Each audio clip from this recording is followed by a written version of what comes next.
Hello po mga kabayan. So, kuha tayo ng merienda. Ayan po. So, niluto ni Mrs. kanina is Spanish bread. Lagay natin sa plato. Kakain tayo. Ito, napakasarap nito. Bagong luto pa ito. Ayan. So, katatapos lang natin magtrabaho. Masok pala ako kanina kalahating araw lang. Ayan po. Si Amaya kumakain siya ng watermelon. You like watermelon? You like this bread? Oh, bread. Tapos ito yung panahon natin ngayon. Ayan po. So, alauna dito ng hapon. Medyo malakas yung hangin. Ayan. Kain po tayo mga kabayan. Ito po. Spanish bread. Sarap ito. Tapos may watermelon tayo dito, snacks. Sarap. Namaya kumakain. Si Axel lumabas siya kasi naglaro sila dyan sa labas ng mga kaibigan niya. Naboboard siya dito sa loob. Ayaw niya palagi computer. May computer naman sa dito. Lipstick. Lipstick. You can eat the lipstick?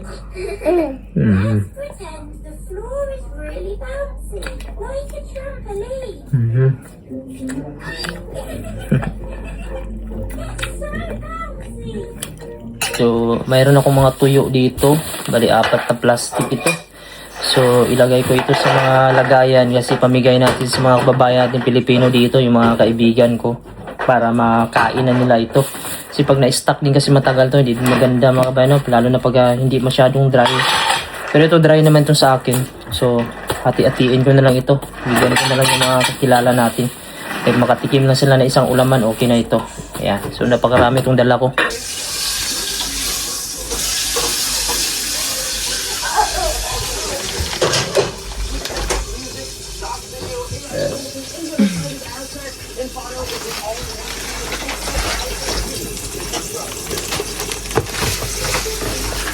Ayun, so nandito tayo sa labas mga kabayan kasi inaantay ko yung kababayan natin na barkada ko. Pupunta siya dito kasi bibigay ko yung tuyo sa kanya dahil may mga tuyo kasi ako dito nakalagay na sa plastic, so bibigay natin sa mga kakilala natin. Nandito na tayo, ibigay ko na dun sa barkada ko yung tuyo, tapos binigyan niya tayo nitong bike.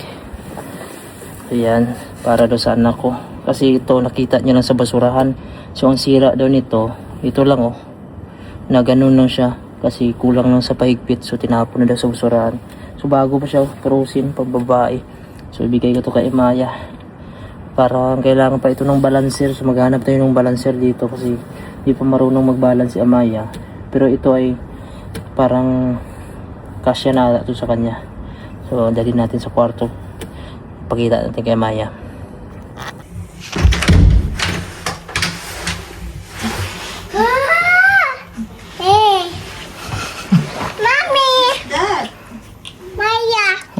Balo, kita na doon sa basurahan. Ano? Na Lucas. Hold. Try daw. Dito ko ilabinbing di oh. Papa Maya? Smaya? Smaya? Tara na. Pwede ay na. Maya? Bago man eh. Kana lang na ako no. Maya? Good morning po mga kabayan. So araw natin dito linggo. Wala po akong pasok linggo. Tapos Sabado half day lang ako. So ngayon magbabike tayo. Kasi may pupuntahan tayo mga kabayan. Meron po ako dalang bag dito. May mga laman ito na tuyo. Pamigay natin sa mga kababayan natin, yung mga kaibigan ko. Kasi para makakain na sila. Nung nakaraan pa ako dumating dito, mga 3 nights na ako dito. So hindi ko naasikaso ito dahil busy sa trabaho. Ngayon rest din natin. So babiyahe tayo papunta dun sa mga kaibigan natin kung gising na sila. Si oras dito ay alas 9:30 na, pero makulimlim. Medyo malakas yung hangin at maambon, pero subukan natin magbike kung kaya ba natin magbike kasi medyo mahirap din yung daan dito. So tara, samahan nyo ako. So ayan mga kabayan, bali baba na tayo dito sa bahay. So dali na natin itong bike natin, ito yung service natin. So medyo nakaka-excite magbike na naman dahil matagal-tagal din ako hindi nakakapag-bike. So ito lang yung pagkakataon makapag-bike kami dito dahil pag winter, pwede naman makapag-bike sa winter. Pero kailangan mo ng winter tire at saka malamig din. Madulas din yung kalsada. So pag summer dito maganda mag-bike kasi yung temperature dito nasa 8 degrees, 7 degrees, 9 degrees. So ganyan ang temperature na paganda. So tumutunog yung simbahan. So tulog pa yung mag-ina ko. Kaya nauna na ako gumising. Dahil plan ko talaga mag-bike ngayon. Tingnan natin kung kayanin natin mag-bike. Puntahan natin yung pinakadulo dito. Kasi meron din akong kaibigan doon. Yeah.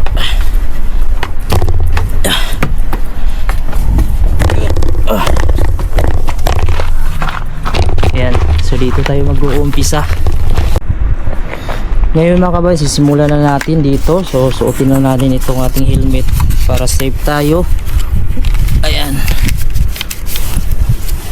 Tingnan natin kung kaya pa rin natin mag-bike. Sana hindi mamulikat yung ating kuwan. Kasi iba kasi yung daanan dito, paahon mga kabayan. Ayan. Tabi na ito. Tara. Samahan nyo ako mga kabayan sa aking journey. Ikot natin dito yung Nook, Greenland.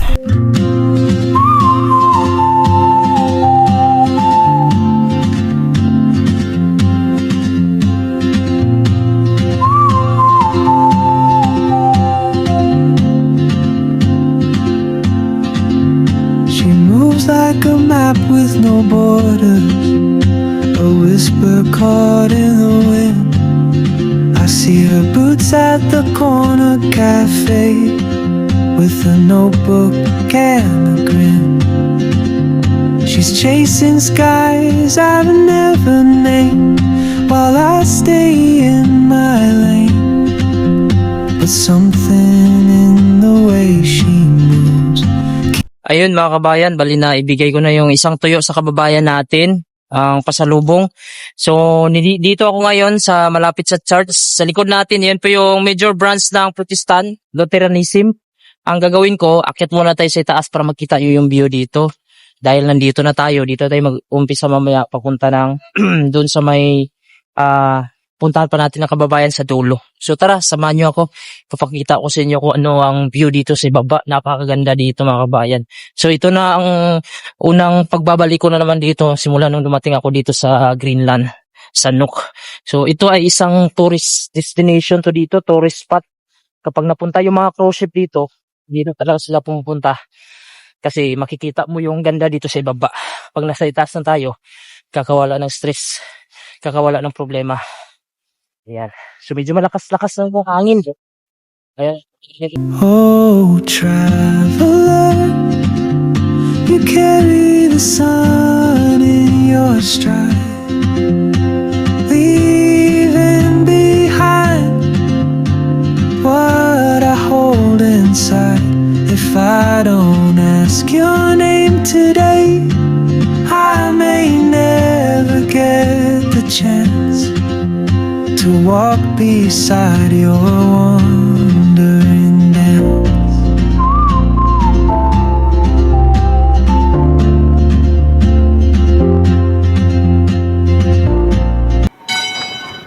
Ayan, so bali umpisa na ng simba nila dito mga kabayan. So mayroong cross sa itaas. Pero na-search ko ito ay Lutheranism or major branch ng Protestant. Linggo po dito ngayon. Ayan, so medyo malakas lang yung hangin. Ayan po. So ngayon mga kabayan, umpisa na po tayo mag-bike mula po dito sa kinatatayuan natin o kinatatayuan. So titingnan natin kung ilang minuto yung pagbabike natin papunta dun. Sa pinakadulo kasi yung bahay ng kaibigan ko mga kabayan. So sana makaya natin kasi yung dadaanan natin ay halos paahon. So subukan lang natin, pag hindi natin kaya, pahinga muna tayo. So okay naman mag-bike dito mga kabayan, safe naman mag-bike dito. Oh, traveler, you carry the sun in your stride, leaving behind what I hold inside.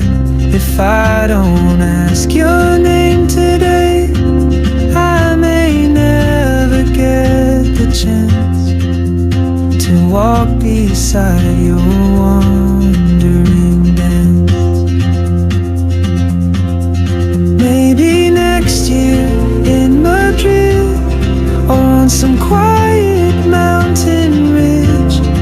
I'll see you turn and I'll be brave. But what if courage comes too late? Oh, traveler, the world is your open gate, and I just stood. Dito sa Greenland mga kabayan, medyo mahirap dito yung daanan. Ito sa likod natin, bundok yan mga kabayan, tapos hinati nila sa gitna para madaanan papunta doon sa mga bahay. So ito, dati itong bundok, so ginawa nila ng kalsada. Kaya isa dito sa mahirap na gawin mga kabayan, yung kalsada at yung pagpapatayo ng mga bahay. Kasi yan solid na mga bato, halos wala ka na makitang lupa dito. Yan, mga bato lang talaga. So kahit ganito kahirap yung sitwasyon nila dito, pero yung pamamalakad ng gobyerno ayos naman, kaya walang imposible mga kabayan, basta maganda lang yung pagmamalakad ng gobyerno.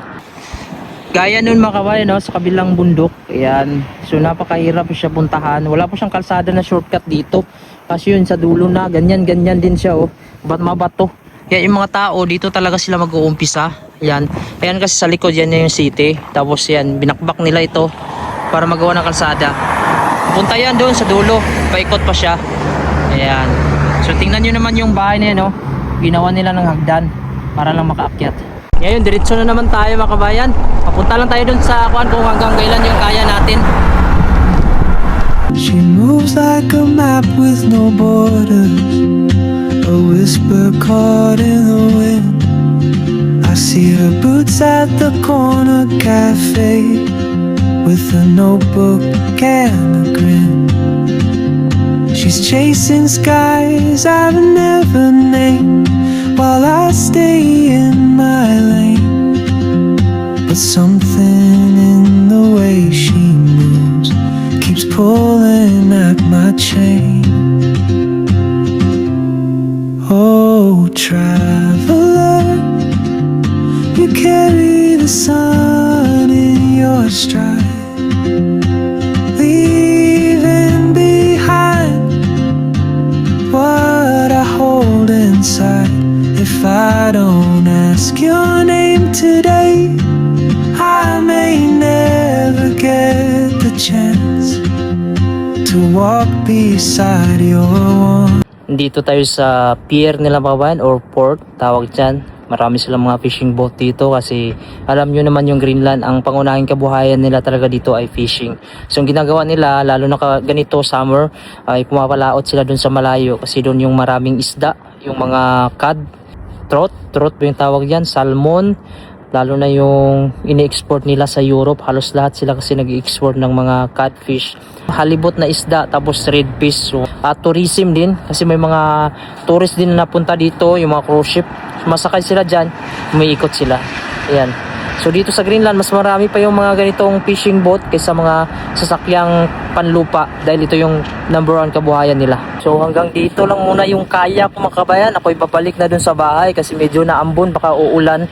So yung pupuntahan sana natin, yung kaibigan ko, parang wala pa ako sa kalahati kasi yung city, likod nito, yung inakyat natin yung may tunnel, tagos lang sa tunnel. Ayan po, pupuntahan natin, ayan yung may itim doon na bahay. Ayun po, yung itim na bahay na yan, dyan yung bahay ng kaibigan natin na Pilipino. So yung dadaanan mo dito, pagilid, yan, hindi yan patag, papapa, paakyat, yan, dito lang, gilid na yan, yan. So yan yung daanan pa natin. So napakahirap pag bike, kaya hindi na ako tutuloy, babalik na tayo. Nasa kalahati lang siguro tayo, pagtagos ng tunnel yan, paakyat tayo. So ito lang yung view ng Greenland. Okay, naakyat tayo dito sa itaas kasi sabi ng kaibigan ko, dito daw yung bahay niya sa itaas nitong hagdan. Ihatid kasi natin itong tuyo mga kabayan. So ito yung bike natin, iwan lang natin dyan. Meron namang lock yan, hindi naman puputulin yan. Basta may lock, hindi naman yan kuha na ng ibang bata, hindi naman gagalawin. So ngayon bibilangin natin kung ilang steps ito mga kabayan na, para malaman natin kung ilang steps to papunta sa itaas, para ilagay natin yung tuyo kasi hindi kasi makadaan yung kuwan dito, yung sasakyan at saka bike, shortcutan lang kasi ito. So bilangin natin, 1, 2, 3, 4, 5, 6, 7, 8, 9, 10, 11, 12, 13, 14, 15, 16, 17, 18, 19, 20, 21, 22, 23, 24, 25, 26, 27, 28, 29, 30, 31, 32, 33, 34, 35, 36, 37, 38, 41, 42, 43, 44, 45, 46, 47, 48, 49, 50, 51, 52, 53, 54, 55, 56, 61, 62,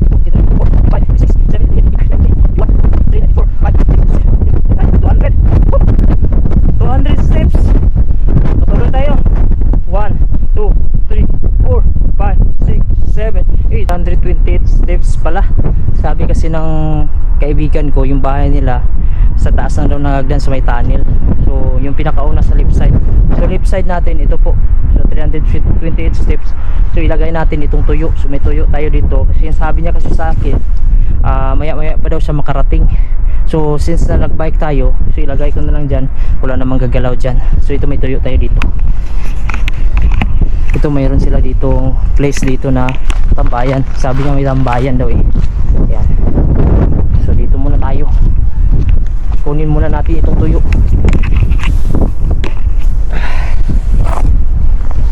Wala namang mga pusa dito sa labas kasi malamig. Wala ding mga aso. Yung mga aso dito ay kinukuha naman nila, tinatali. Ayan. So ito tuyo natin, ilagay natin dito sa labas. Dito na lang, picturean ko na lang kasi yung bahay na dito sa likod. Kukunin niya kasi maya kauwi na daw siya sa trabaho kasi yung mga tao kasi dito busy trabaho talaga. Nalagay na po natin yung tuyo doon. So pabalik na tayo mga kabayan sa baba. Medyo malamig lang, malakas yung hangin at ako'y nagugutom na din. Yan, maganda to dito, pasyalan din, no? Kasi overlooking yung view dito. Ito na area mga kabayan, isa ito sa mas pinakamahirap kasi yung daanan nila pag nag-shortcut sila, ito po ay nakikita po itong daanan na ito dito, itong hagdan na ito. Okay lang kung may sasakyan ka kasi makaikot ka dun sa kabila. Di naman kasi lahat dito mayroong sasakyan. Yung iba naglalakad lang din. So bababa na tayo para makapunta na tayo, uwi na tayo ng bahay kasi medyo malamig din. Then malakas-lakas yung hangin. So para tignan natin ng bahay mga kabayan, medyo nakakapagod. So hindi na ako tumuloy pala dun sa kaibigan ko kasi napakalayo. So yun, bigyan natin ng tuyo, lang, 2. So mayroon pa ditong 3. So susunod natin ibigay kasi malakas yung hangin at hindi sila nagre-reply. So pasok tayo sa bahay. Hello. Where's Amaya? Dili, sa ano na, sa driver. Ay, hoy. Ha? Ay. Hello. Bye-bye, Papa.